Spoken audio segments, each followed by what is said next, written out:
हमारे पास chapter 4 class 12 का determinants का हमारे पास एक 4.2 एक्सरसाइज का 5th क्वेश्चन है। ठीक है, एमसीक्यू बेस्ड क्वेश्चन है। इसमें आपको ऑप्शंस दिए हुए हैं, लेकिन हम इसको नॉर्मली सॉल्व करते हैं। If area of triangle is 35 square units with vertices 2, -6, 5, 4 and k, 4, then k is, आपको यहाँ पे k निकालना है। आपको एरिया ऑफ ट्रायंगल दिया हुआ है, देखो बहुत ईजी है। एरिया ऑफ ट्रायंगल का आपको फॉर्मूला क्या होता है? एरिया ऑफ ट्रायंगल का आपको होता है हाफ इंटू 1, 1, 1। आप यहाँ देखो कहीं पे भी 1 1 ले लो, फिर x1 y1, x2 y2 और x3 y3। क्या आपको यही फॉर्मूला होता है? ठीक है, अब देखो हम इससे सॉल्व करेंगे। एरिया ऑफ ट्रायंगल तो हमें यहाँ पे दिया हुआ है। ठीक है, 35 स्क्वायर यूनिट्स हमें यहाँ पे दिया हुआ है, तो 35 स्क्वायर यूनिट्स हम यहाँ पे लिख लेते हैं। अब देखो यहाँ पे हम इसका पूरे का मॉड्यूलस करते हैं। ठीक है, आपको आपको पता ही होगा, इसका पूरा मॉड्यूलस करना पड़ता है हमें यहाँ पे एरिया ऑफ ट्रायंगल का जब भी हम यूज करते हैं। तो यहाँ पे मॉड्यूलस अगर हम हटाएंगे और यहाँ पे एरिया ऑफ ट्रायंगल ऊपर यहाँ पे ले आएंगे, तो क्या हुआ, ये प्लस माइनस हो जाएगा। यहाँ पे मॉड्यूलस इसके हट के प्लस माइनस हो जाएगा इस साइड। इज इक्वल टू मैं यहाँ पे लिख देता हूँ, अब सीधा लिख रहा हूँ। ठीक है, डिटरमिनेंट यहाँ सॉरी यहाँ पे मैं मॉड्यूलस नहीं लगा रहा। ठीक है, 1 1 1 और यहाँ पे जो हमें x1 y1 x2 y2 और x3 y3 यहाँ पे वैल्यूज पुट कर देते हैं। 2 -6 आपका 5 4 और आपका k और 4। क्या ऐसे ही होगा? अब देखो मैं इसको 35 को उस साइड लिख देता हूँ, तो और अच्छा इसको सॉल्व भी कर लेते हैं। चलो हाफ इंटू ये पूरा हाफ इंटू, अब हम इसका डिटरमिनेंट निकाल लेंगे। ठीक है, ये रो और ये कॉलम चुन लो आप। 5 इंटू 4 आपका 1 इंटू 5 4 20। ठीक है, -4 क्या हो जाएगा आपका, फिर माइनस ये रो और ये कॉलम चुन लो। ठीक है, यहाँ पे ये और ये रिमूव हो गया। 4 2 8, 1 इंटू 4 2 8।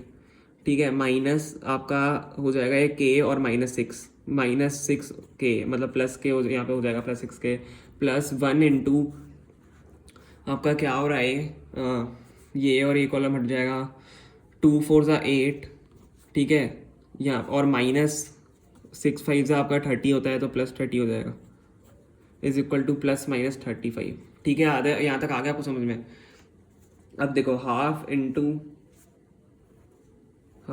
हो गए 20 -4 के, यहाँ पे पहले खोल देता है सब कुछ। 20 -4 के -8 -6 के, ठीक है, और +8 +30 इज इक्वल टू +-35।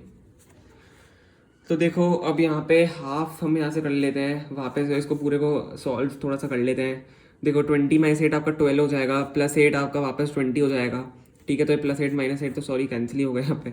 ठीक है, 20 और 30 आपका क्या हो जाएगा यहाँ पे 50। ठीक है, -6 और -4 आपका कितना हो जाएगा -10 के। ठीक है, यहाँ तक आपको आगे समझ में, +-35। अब देखो यहाँ पे हम 2 को नीचे ले जाते हैं। 50 -10 के अपॉन 2। आप तो इसको देखो सिंप्लीफाई भी कर सकते हो, कोई प्रॉब्लम है नहीं उसमें। ठीक है, तो यहाँ पे आप देखो 2 वहाँ पे चल जाएगा, 35 इंटू 2 आपका हो जाएगा, तो 50 -10 के इज इक्वल टू आपका यहाँ पे +-70 हो जाएगा। ठीक है, अब देखो यहाँ से दो केसेस बन जाएंगे, जैसे कि होता ही है, ये प्लस माइनस है क्योंकि यहाँ पे, तो 50 -10 के इज इक्वल टू 70 एंड 50 -10 के इज इक्वल टू -70।